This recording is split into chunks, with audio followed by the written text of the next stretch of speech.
Аппликейшн руу нэвтэрч ороод Add Device товч дээр дарах эсвэл баруун дээд буланд байгаа нэмэлт тэмдэг дээр дарна.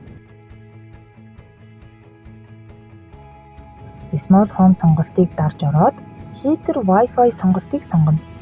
Таны Wi-Fi төхөөрөмжийн нэр гарч ирэх бөгөөд та нууц үгээ оруулаад Next товчийг дарна. Confirm товч дээр дараад Link Quickly сонголтыг хийснээр таны халаагуур холбогдно. Edit хэсэгт дарж халаагуурын нэрийг солих боломжтой.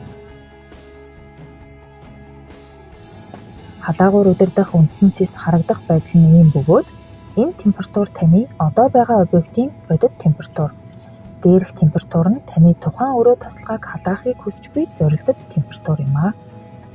Нэмэх болон хасах тэмдгээр температурыг ихсгэж багасгаж болно.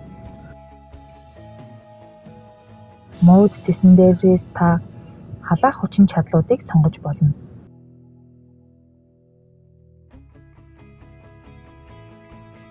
Countdown цэснээс ажиллах цагаа тохируулна.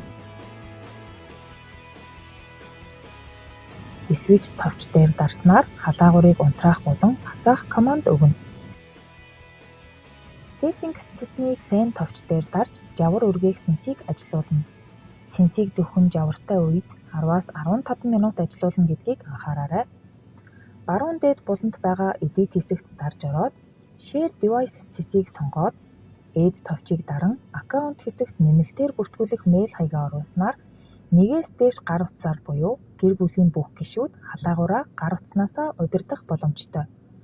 Халаагууртай холбоотой өөр нэмэлт мэдээлэл авахыг хүсвэл сэтгэгдэл хэсэгт бичиж үлдээнэ үү? Баярлалаа. Манай хаяг урагжин барилгын материалын худалдааны төвийн ертөнцийн зүгээр урд талд нь Эстетэ төвийн 4 давхар 405 тоотод байрлаж байна.